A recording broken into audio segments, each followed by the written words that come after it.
We're going live. So we're live, Kenley. Are you going to say something you wanted to introduce? Did you not? What are we doing tonight? Reading the book, What book are we reading tonight? Fake Meowing, And what chapter are we on? Chapter 10, What's the title? Hard Target. Oh, yeah? You look like you're a little shy. Are you going to help me read? Or you got to go with Mama, huh? I gotta go. Yeah. Well, Kinley isn't going to be able to do everything with us, so tell her bye while she goes and gets to work. And I love you, and thanks for all your help and for introducing the book. Okay, take off. Be careful. Love you. Okay. Hey, everybody. Thank you for joining me again. Hey, it's Friday night, and we are going to get started here shortly. Again, like Kinley said, with chapter 10. You know, we're on the last three chapters, so we're kind of into the meat and potatoes of the book right now. Again, I just want to give everybody a shout out that's out there and who's been consistently with us. Thank you for that. And um, you know, as I've said, this is the first time I've actually read the full book, uh, cover to cover, in print. I read the script, the manuscript as we were doing it, and focused mainly on the parts that I was in and that I what was the word I'm looking for here? That I helped with, that was about me. But so it's very interesting, and I'm thank you guys for joining me on this. And also, again, you know, thank you for everyone who's been supporting Shadow Warriors Project. Thank you. God bless. Understand that those donations you guys are making are going to make a difference. They're going to um, help a lot of good guys that have been injured and help those families of those that have gotten killed overseas protecting our country. So let's get started with Hard Target. Tig was mid stride approaching the operator's prison gym when the bomb landed at the far edge of the workout area. Okay, everybody, remember what we ended with last chapter is as Tig was coming over to the workout area, which is where I was at, is when he first saw, both of us really first saw that something had come flying over the wall and had sparks coming from it.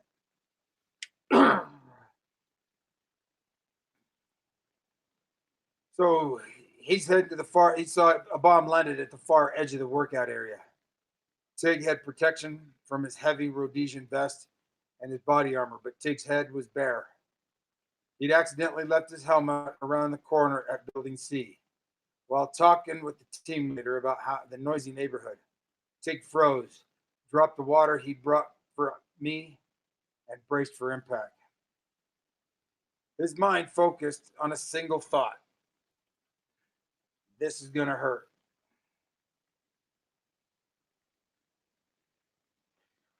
But when the white light flashed and the boom sounded, the 25 feet that separated Tig from the explosion was just enough to save him. He took the shock and, to his surprise, found himself intact and without a scratch. Tig couldn't be certain, but based on the sight and the sound of the blast and the absence of shrapnel, he believed that the improvised explosive device lobbed over the wall was a small jelly, or what we call gelatina bomb, an easy to produce favorite of radical Islam Libyan militia. Gelatina bombs were cheap, moldable explosives made from gelinite, a material similar to dynamite but more stable and abundant. Benghazi fishermen used gelatina bombs to ease their labors, tossing them into the Mediterranean, waiting for the geysers, then collecting the fish as it rose to the surface. The attacker seemed to be using the bomb for a similar purpose: to stun or distract the Americans before swooping in for the kill. The moment the blast went off, the men who'd been sneaking toward the east wall opened fire on the annex. Tig sprinted to reach me at the northeast tower. He climbed up, stood on my left, and found that I was already engaging the enemies. Before the blast, I stood on the steel platform looking forward to Tig's arrival with water bottles. I heard the whoosh of something flying over the east wall, but wasn't immediately sure what it was. When the explosion hit and gunfire followed, I understood that the bomb was the attacker's signal to begin the assault. Just as the Americans sometimes we use stun grenades or flashbangs to initiate an action or an entry into a building. From the laser spotting I'd done via radio with Tonto, I already had a general idea of where some of the attackers were located. Spread out in the dark among the trees and brush, I focused on those areas when the shooting began, watching for muzzle flashes and snatches of white shirts in the moonlight. Whenever I spotted one, I fired in that direction. As bullets passed over, I saw my enemies attempting to shoot out the lights, illuminating the eastern exterior of the annex.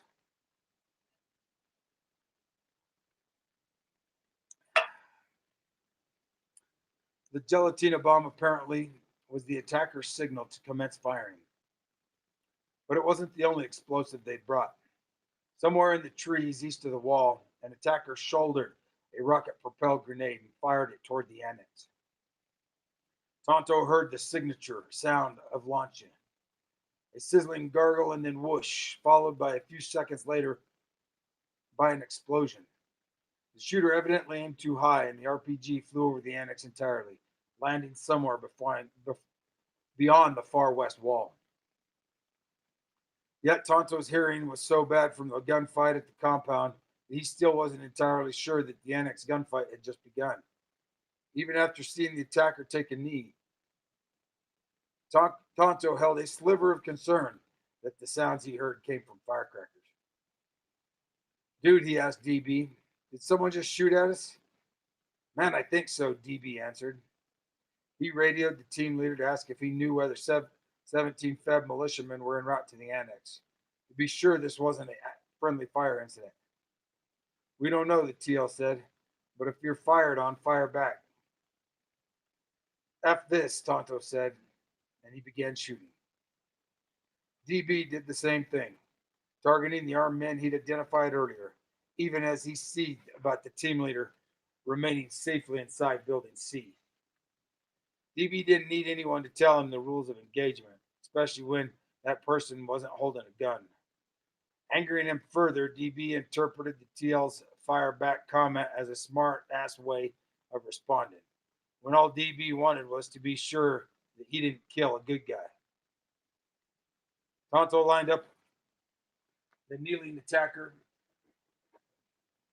with the infrared gun sight mounted on his assault rifle. But when he fired, he watched the first few rounds splash the dirt as far as 10 feet in front of his and left of his target.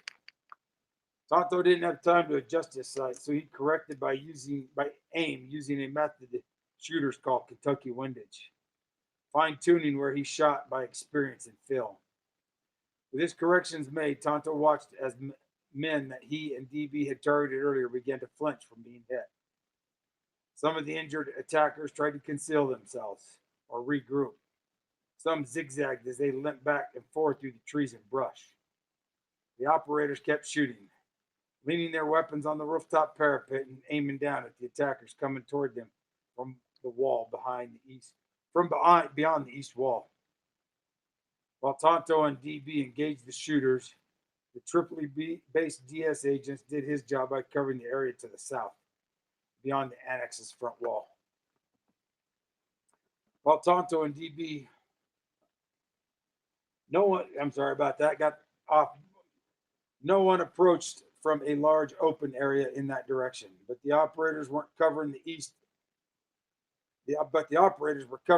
and northeast, so they were happy to know that the DS agent was watching their flank. Tonto found himself entranced by the sight of tracers and rounds whizzing in the dark. The night vision goggles even picked up the heat signatures of bullets. It looked like a laser light show, and Tonto felt like a kid inside a video game. After the frustration of being on the defensive at the compound, Tonto sensed that the tables had turned. The attackers were falling back in disarray, apparently having expected a repeat of what happened at the compound 3 hours earlier. We're kicking these dudes' asses, Tonto thought. The exchange of gunfire continued. Rounds zipped above the operators' heads and pinged against the walls, gouging craters in the cinder block. Standing alongside me on the tower, Tig turned sideways to the wall as he unloaded his assault rifle toward the attackers. During a volley of incoming rounds, Tig felt the wind get knocked from his lungs. Ah, shit, I think I got shot, he told me. Tig doubled over in pain and let loose a stream of curses. He snaked his right hand inside his shirt beneath his vest and armor. He didn't feel any blood or find any holes in his skin. He concluded that shrapnel must have punched him like a heavyweight, then bounced off his protective gear. Tig's side ached, but he wasn't seriously injured, so he resumed shooting. Answering muzzle flashes with rounds of his own, with his helmet back at Building C, Tig knew that he was lucky that shrapnel hadn't reached him 18 inches higher. As I continued to engage, an incoming round hit the top of the wall directly in front of me. Stone fragments flew into my face just below my night vision goggles. A stream of blood flowed from the bridge of my nose. Stunned, I composed myself and realized that I wasn't shot or seriously hurt. Wiped away the blood and returned to the fight. An enemy round hit an exterior floodlight to the right of our tower position, shredding the bulb in an explosion of glass. As we repelled the assault, the operators and DS agents kept their rifles set on semi-auto to conserve rounds and keep their aim true. Fantasy soldiers, video game players, and young militiamen might favor the wild spray of bullets from fully auto. But we considered that a tactical error and a waste of good ammo. As the firefight continued, the shooting wasn't constant. They shot in controlled bursts, one or two well-aimed rounds, then a pause, then one or two more. During a 10-minute period, several of the operators said each shot anywhere between 30 to 60 rounds. Didn't know how many attackers we hit in the dark.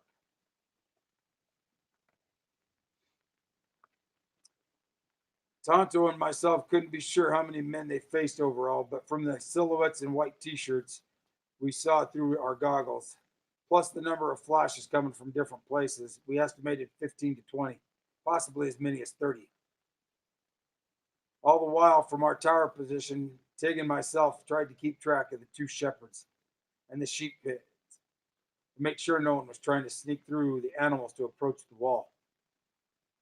The shepherds, they stayed out of the line of fire, but I thought they seemed oddly nonchalant about the bullets flying around them. I suspected that they were somehow connected to the men shooting at the annex, but until they displayed a weapon, I wouldn't engage.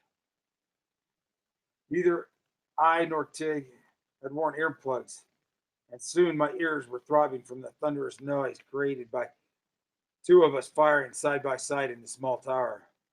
During a break in the action, I tore off hunks of Kerlex gauze from a roll out of my medical kit, balled them up and stuffed them in my ears. I looked up and asked Tig if he wanted some. But Tig thought Oz looked too funny to emulate and just funny enough to ridicule. Oh, so that was a little too loud for you? Tig asked with mock concern.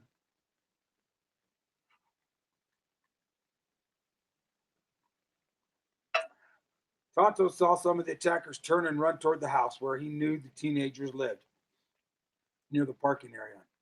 He continued firing until they reached the house and then stopped. Although Tonto wouldn't have been surprised if the family that lived there supported the attackers, he didn't want to shoot anyone who wasn't clearly a threat to the annex. As far as he knew, the family might have been innocent bystanders whose house was commandeered by militants. When the attackers reached the parking area, Tonto saw two cars speed away north around the corner of the annex road. After he stopped shooting, Tonto double-checked his decision with DB. Hey, dude, he asked, should we keep firing? Man, I don't know if there's still kids in that house, answered DB. Tonto was tempted to lay waste to the house, but he knew that DB was right. If they shot one bystander, no matter how much good they might accomplish this night, they'd be censored or worse. With DB shooting from 4 feet away, by the time the firefight ended, Tonto's left ear was ringing and almost useless. UMFer, he told DB, a smile softening his accusation. I can't hear now. Thanks, man. Hey, DB answered, smiling back. Casualty of war. Guess you should have wore your earplugs. Tonto flipped him the bird. Between the banter, both felt as though they'd turned a corner and began taking control. If the attackers had expected this assault to follow the pattern set by the siege of the compound, where they'd gained access to the Americans' sanctum without dodging bullets, the operators wanted them to know that the annex wouldn't be such easy pickings. About 10 minutes after it started, the shooting from the attackers petered out entirely. When the firefight ended, I heard scuffling sounds and groans coming from the bushes where the attackers had tried to conceal themselves, perhaps 100 yards from the wall. From atop building B, DB heard moans along with what he thought might be the sound of men trying to reload their weapons. From radio calls among the various positions, the operators learned that other than minor injuries to Oz and Tig, and a cathedral full of bells ringing in their ears, everyone in the annex was fine. As they gulped water and Gatorade and tried to relax, letting the adrenaline reabsorb into their systems, the air around us reeked of pungent scent of gunpowder. To amuse his fellow operators, at around 12:45 a.m., Tonto called the team leader on the radio. Well, I guess we're not getting that Spectre gunship, are we? The TL didn't answer, so Tonto filled in the blank. Roger that, just asking. Reflecting on the freshly won firefight, Tonto wished that he'd been able to find a grenade launcher he'd searched for earlier. A couple of those would have just killed them all, he told himself. Because the attack came from the east side,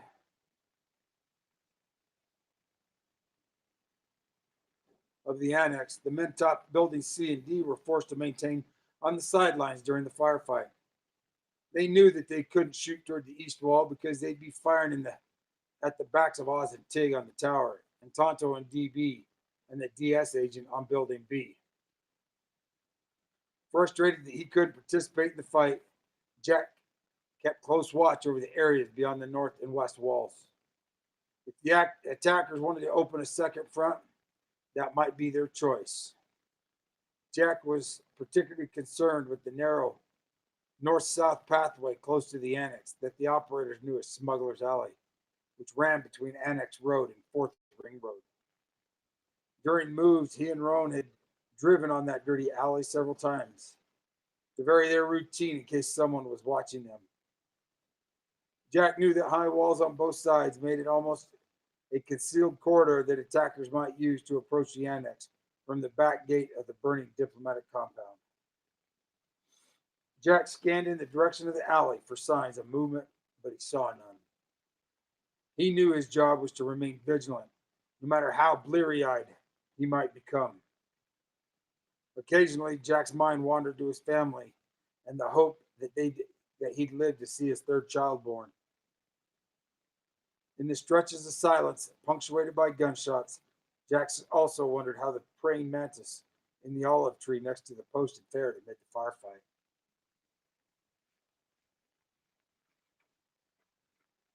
Several times, Jack looked toward the southwest corner of the annex to a shack that housed a gardener who kept the property lush.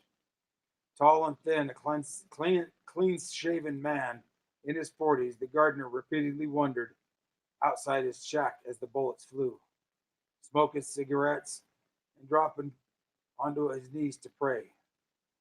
Jack found it almost comical.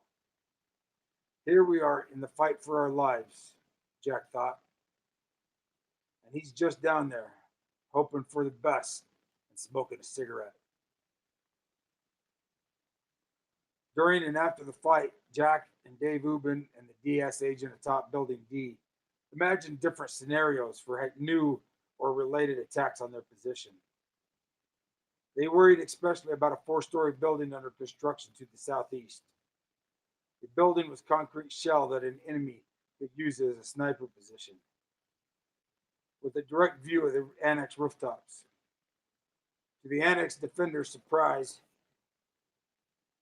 it apparently remained empty. We felt grateful that our enemies seemed to be poorly trained in battle tactics and techniques. Jack also watched the residential compound to the immediate northwest, with a large house only 25 yards from the annex wall. As the firefight raged, two unarmed men walked out the front door and stood outside smoking cigarettes, as though it was just another Tuesday night in Benghazi. Jack passed word of the men over the radio, but no one mistook that, so that no one would mistook them for hostile attackers. The call was part of Jack's straightforward battle mantra. It's all about communicating. If you communicate well and shoot, you're ahead of the game. After the firefight ended, Tonto reached for his night vision goggles, but a screw that attached them to his helmet had come loose, and the goggles fell and broke.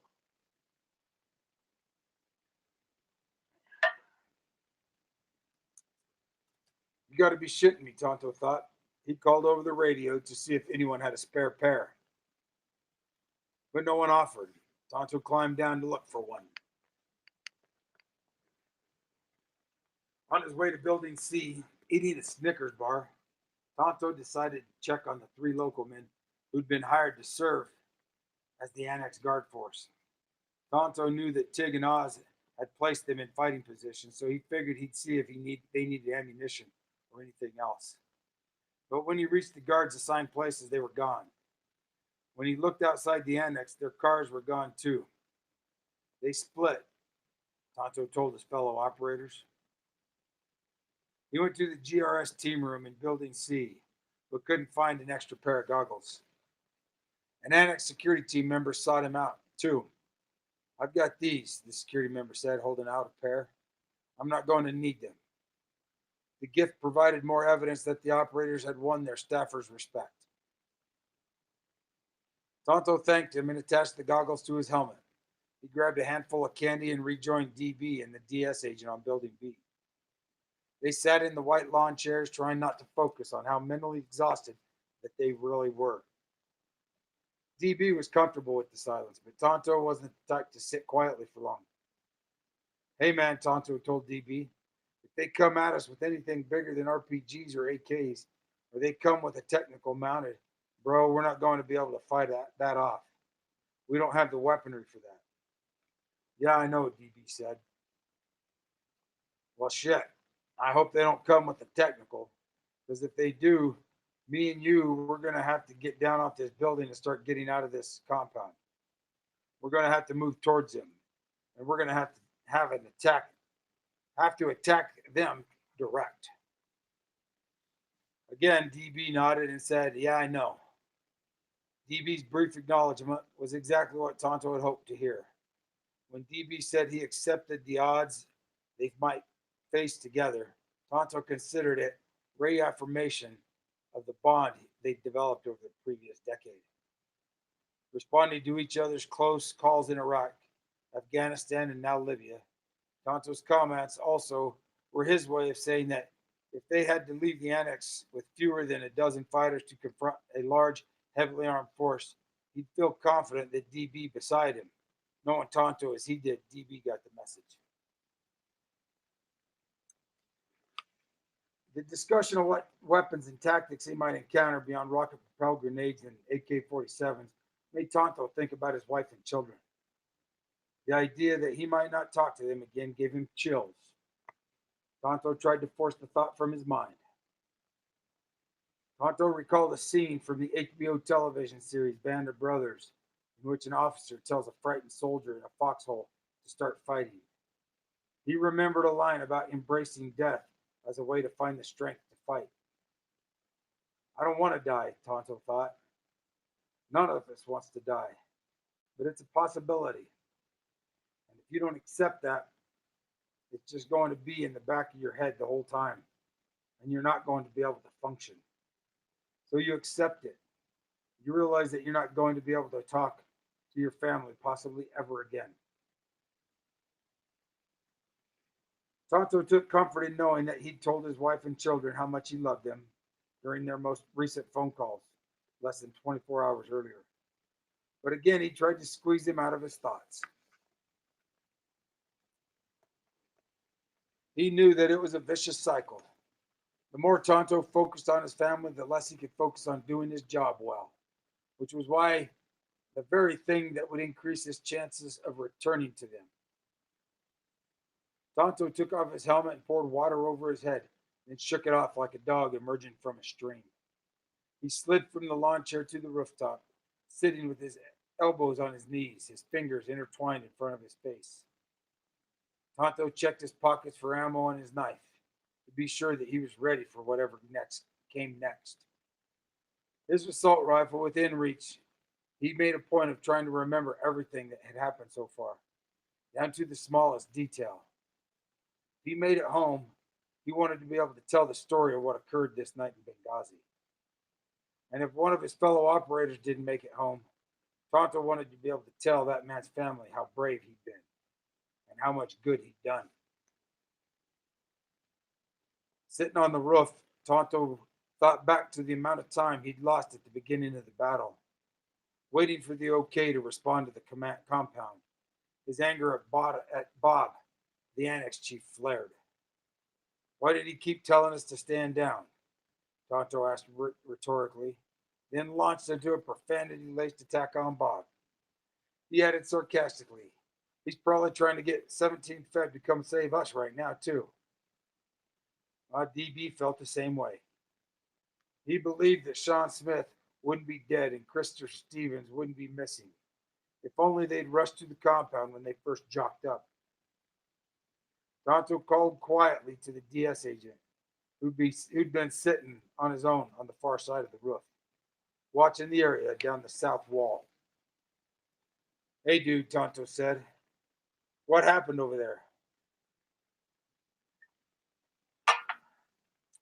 We're sitting there enjoying ourselves, he told the operators. About ready to go to bed. We're smoking the hookah pipe, and then all of a sudden we heard some chanting and guys at our gate. And all of a sudden, shit goes to hell and they start firing. So you guys had no alert at all? Nope. What did your 17 Feb guys do? Man, they weren't even around, he said. Where were your Blue Mountain guys? I don't know where they were either, the DS agent said. We didn't know. We had to alert. By the time we knew what was going on, they were already on top of us. Tonto and DB apologized to the agents for not getting there sooner. After the firefight ended, Jack saw cars arriving and people congregating around the north end of Zombieland. Tonto, Tig, and some of the other annex defenders heard chants coming from the direction of Fourth Wing Road. Several saw smoke rising over the 17th Fed Barracks building as it continued to burn at the compound. Unknown to the Americans at the annex, looters, curiosity seekers, and perhaps some of the initial attackers roamed unchecked inside the unlit compound. The burned out hulk of an armored Land Cruiser sat outside the barracks, its rubber tires melted down to the metal rims. Official papers littered the ransacked talk and fluttered outside on the trampled grass. One sheet showed Ambassador Stevens' schedule for the week. Bullet shells dotted the brick driveway. A beige unupholstered chair with gently curved arms floated in the villa pool alongside a broken umbrella and a flock of red cushions. Patio furniture, appliances, and other debris rested on the pool's bottom. Black soot stains and spray painted Arabic words spread like ivy across the building's yellow outer walls. Young men with guns exulted to the sky as photographers captured the scene with the flames of burning buildings as the backdrop. The villa's blown open front doors led to a charred ruin that resembled the inside of a huge fireplace. Paint and wallpaper curled from the scorched walls. The marble floor was cracked like an ancient mosaic. And the thick rugs that once covered it were reduced to ash. Interior wooden doors lay smashed and prone. Broken stone planters spilled their contents on earthen puddles. A chandelier hung improbable from the ceiling, coated with ashy grime. Twisted metal, shattered glass, and splintered remnants of blackened furniture completed the apocalyptic murder scene. The fire in the villa had burned itself out. The building had cooled enough to allow local men to skitter through the rooms and hallways, including the safe haven area, which they entered through the open bedroom window. At least some came to strip the villa of any remaining value or respect. Several left with garment bags filled with Americans' clothing. Somewhere around 1 a.m., or 90 minutes after the last American left the property, a few local men reached the previously inaccessible back rooms of the villa's safe haven. There they found an unresponsive, middle aged white male, his lips black with soot, his white t shirt smeared with ash. A young Libyan man who made a cell phone video of the man's motionless form later told CBS News that he heard someone shout in Arabic, "There's a body, a foreigner." As the man was carried from the villa through the window, the video captured someone yelling in Arabic, "God is great. He's alive. He's alive." The man who made the video told CBS News that no one knew the man's identity. He had several people called for a doctor but couldn't find one in the crowd. An official U.S. government review said 6 unknown men believed to have been acting as Good Samaritans brought the unidentified man to the Benghazi Medical Center, less than 2 miles from the compound, between the 2nd and 3rd Ring Roads. They arrived there around 1:15 a.m. Although the man showed no signs of life, doctors said they attempted to resuscitate him for roughly 45 minutes before they pronounced him dead from apparent smoke inhalation. At 2 a.m., the U.S. Embassy in Tripoli received a call from Scott Wickland's cell phone, which he'd given to Christopher Stevens when they took refuge in the safe haven. During the call, a man speaking Arabic gave a description fitting the ambassador and said the unidentified man was at a Benghazi hospital. Someone apparently had plucked the phone from the man's pants pockets, and the Arabic speaking man had been calling stored numbers. But the caller couldn't provide a photograph or other proof that would satisfy the Tripoli diplomats that he was actually with Stevens. Complicating matters further, at first it wasn't clear which hospital was involved.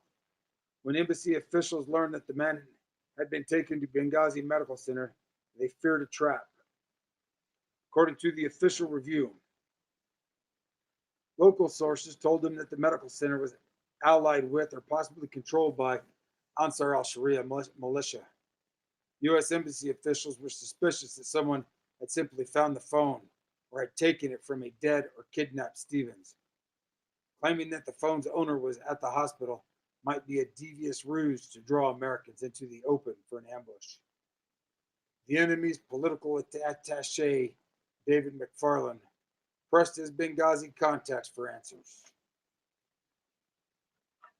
Even if the caller's claims were true, the possibility existed that any Americans who went to the hospital to find Stevens would cross paths with the injured attackers from the compound and their companions.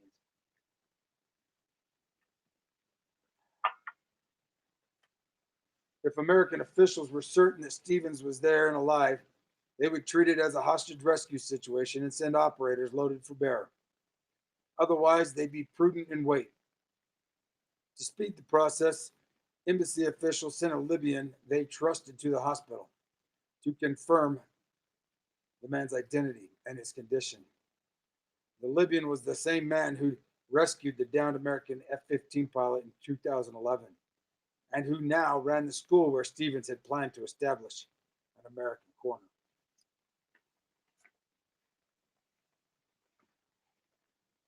Almost simultaneously, word spread through the annex radios that a 7-man team from Tripoli had reached the Benghazi airport.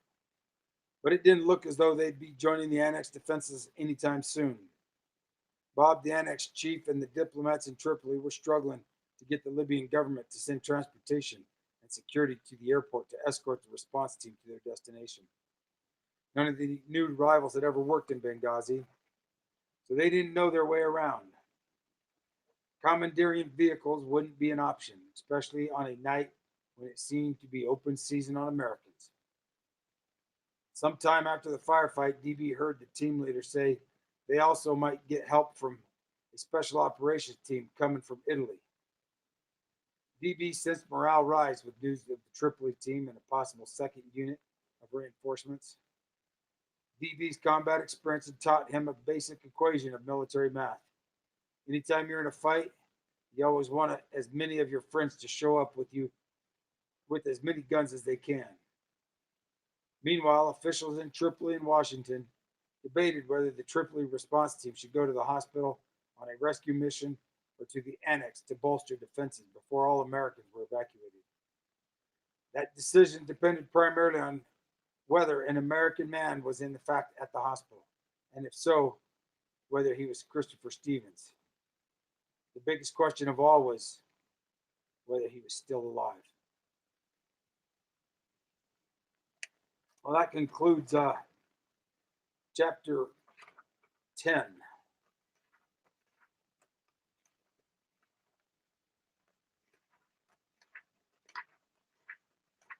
Next week, we are getting into it pretty good, and we are going to be in chapter 11, which is incoming, and then following that is chapter 12, which is mortars. So looking forward to getting into those, I think.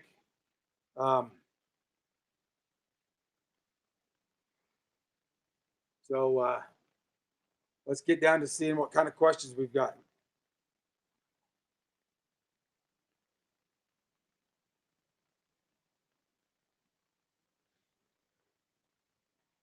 Hey, Larry, good to see you again or hear from you again tonight. Hey, did anyone from the past administration ever apologize for not sending help to you guys? No, not at all. No one's ever said anything like that to us. Not to me directly, and I haven't heard any of the other guys get any of that as well.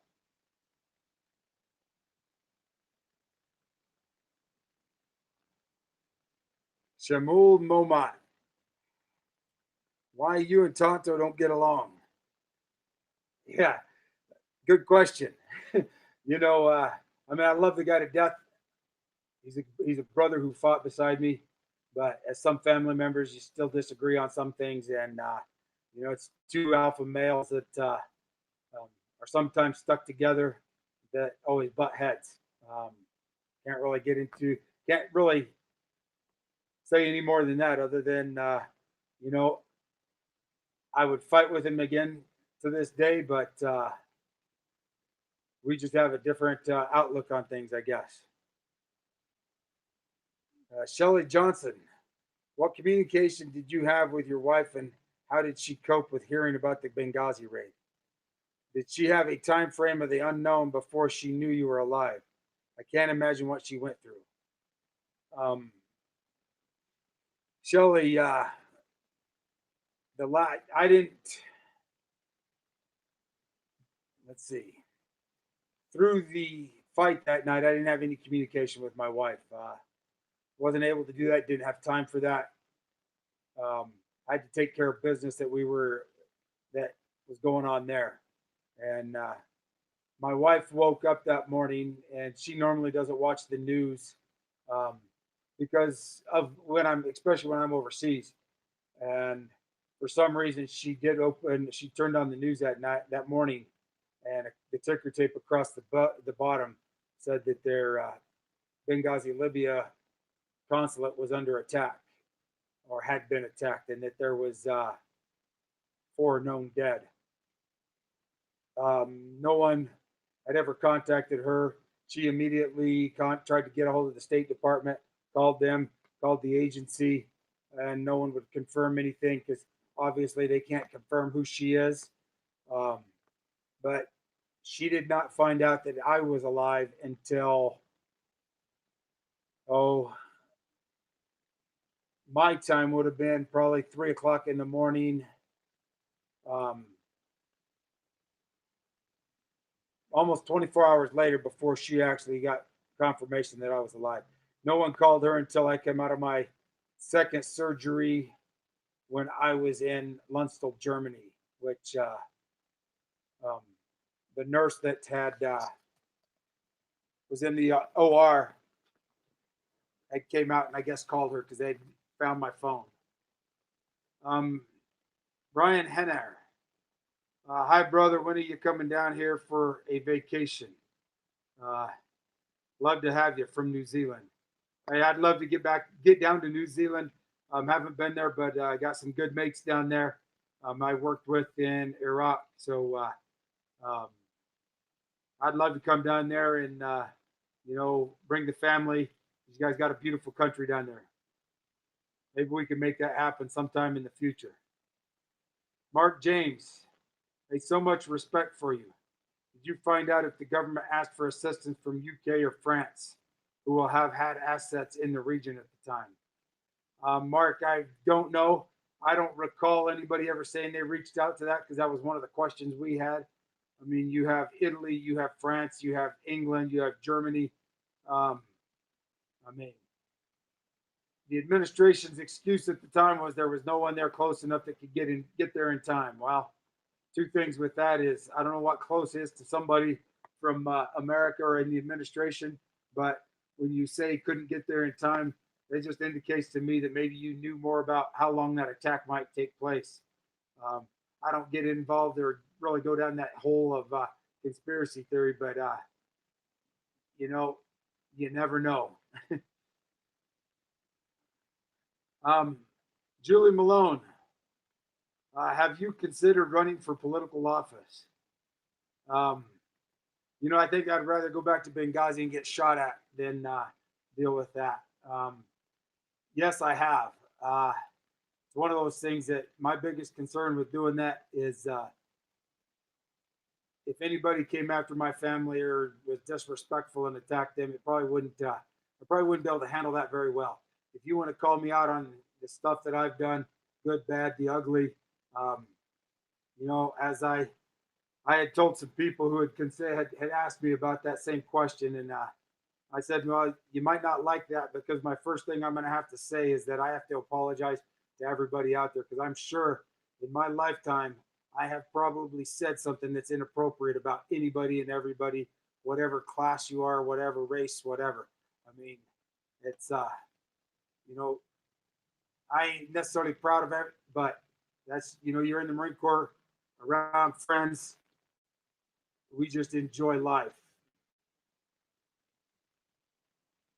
Angelo Lefter. Hey, Mark, did you have a chance to talk to Ambassador Stevens, or was it just the meet and greet? Tonto is an acquired taste, respectfully.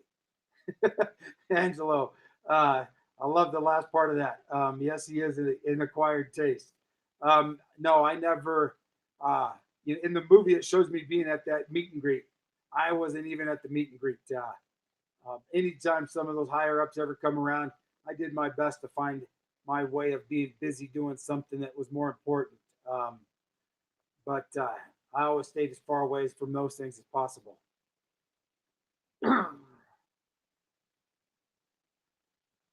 um, Julie Malone again. Hey, what advice would you have? Would you five? What would I give being today's social societal issues? Um, with everything going on, first thing is, regarding that is don't let hate come into your life. Whether somebody, it's okay to disagree, it's okay to be different, and it's okay to have your own opinions. Um, as Jesus Christ said, you know, love your neighbor as I love you. If I can, if I can love anybody the way that Jesus loves me, and if he loves me being who I am, and the good, the bad, the ugly that I've done in my life, um, that deserves me passing that on to others. I've been asked several times, in the last 7 years, um, do I hate the people that were trying to kill me? No, I don't. I don't have any hate for them. I don't have time for hating that in my life, because all that does is fester like an old wound and end up something negative in your life. Um, you know, those that don't like me, those that have bad things to say about me, you know what? If it makes you feel better. Hey, if you're talking about me, that relieves the pressure off somebody else, I guess. So keep talking about me, because I really don't care about that. As for society's issues, one of the things I have a real problem with what's going on right now is that we have politicians who are using this pandemic, or using their position to test the waters on how much power that they can grab. Um, a governor's a governor. He's to govern, he's not to dictate. And governing is not, I guess maybe we have a difference of opinion with some of them on what that means. But to me, governing is leading. Leading is caring for your people more than you care for yourself. Putting your people and your soldiers, your sailors, your airmen, your constituents first. It's always being prepared, knowing yourself and seeking self improvement, knowing that, you know what, I screw up, I mess up. Thank goodness the Lord above has forgiven me of my sins. He knows it before I do it. He has already forgiven me. And me, myself, I've got to forgive those that are around me for doing the same thing. But as a politician, you got to know what you do. You got to look inwardly and truly believe that you can and will become a better person. And look to those and surround yourself by people who are smarter than you. Um, it's not, you don't want to be the smartest guy in the room, because if you think you're the smartest guy in the room, then you shouldn't be in politics.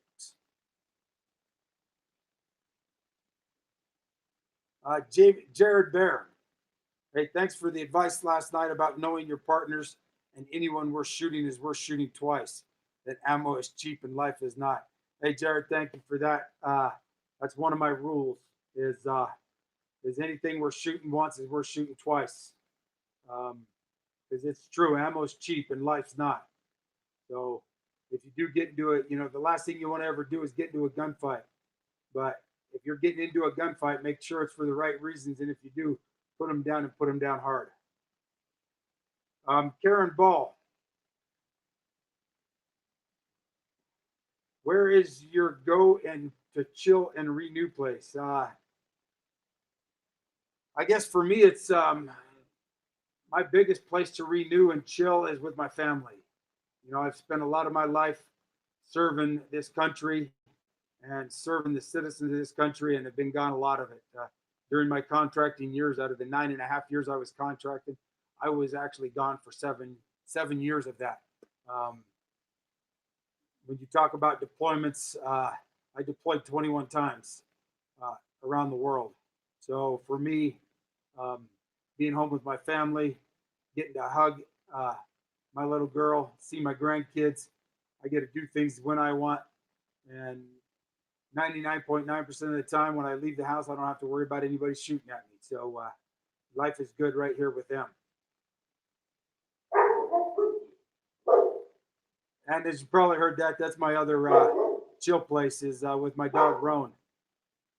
Roan, knock it off. Hey, Julie, again, says, you mentioned your wife didn't know for a long time about what happened. Why didn't your team have comms during those terrible hours? Well, our ability to communicate back to the States was through internet. We didn't have radios that would reach back there, and it's not going to be something that's going to reach back to my wife anyways, just from the nature of who I worked for. So that's an expected thing. That's what you take that job knowing that she, God bless her heart and soul for putting up with me in doing all that, because it wasn't easy. The life that I put my family through wasn't something easy that anybody else wants to do it, which I'll kind of get into now is, since you asked that, And that's one reason why we continue to serve those contractors and our veterans that have worked overseas or are working overseas through Shadow Warriors Project, making sure that somebody else who gets injured or killed, that they're taken care of, that they don't have to go through some of the struggles that we did. Um, Mike, Mike Foyer, were the Delta Force operators there already, or did they come on their own? They came down with the team from Benghazi with Glenn Doherty and those guys. That's where they came from. Before that, I have no idea exactly where they were at. Steve Barity, did any of the agents on Bob's team offer to assist operators and help defend the compound? Thank you for your service. Well, you're welcome. My service is easy. But as for the team, there was one guy that had worked, had been involved in combat operations prior to his career with the agency. And he initially was up on the rooftop with me until the rest of the team came in. But for us, you know, it'd been some years since he had been involved in anything. And for us, you know, that's our job. That's not theirs. Should they need to defend themselves if we're all gone, then they have that capability. But until then, for me, it was better having them all in one spot in the building. So I knew where they were. And we as a team, though we never worked as a team before Benghazi and we just all worked together there, through our years of working with GRS, through our life's experiences working in the military, even though it was different branches, we're operating at a level where we understand each other's capabilities and their nature and know how to respond with each other and off of each other. Tom Zelensky, offbeat question. What are you drinking this evening? In all seriousness, I appreciate you. God bless you and yours. My prayers for those fallen brothers and sisters. Tonight, I'm just drinking a little Blue Label Scotch, some Johnny Walker Blue Label. Just makes reading a little bit easier. Takes the edge off of things, I guess. And I suppose if you're going to drink something like whiskey, you might as well drink the best you can, right?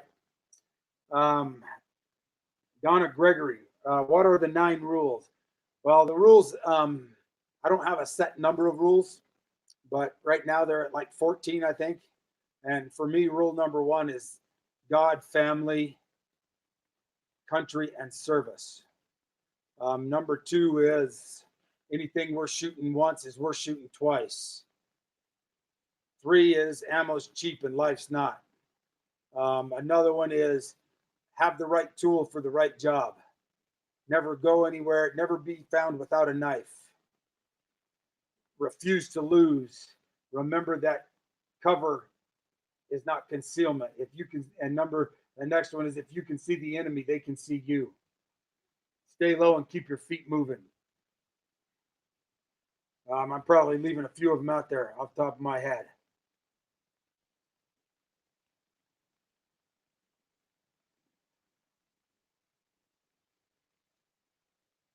But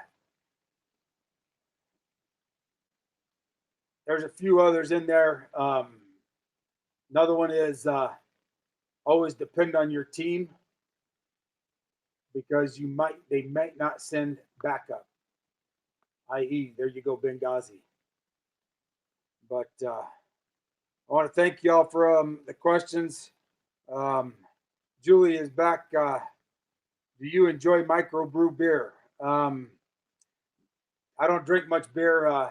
Makes me too fat, and I have to PT too much to stay in shape as I get older. So I typically don't drink much beer, but thanks for the question, Julie. Well, that looks like that's the majority of the questions that are getting forwarded over to me.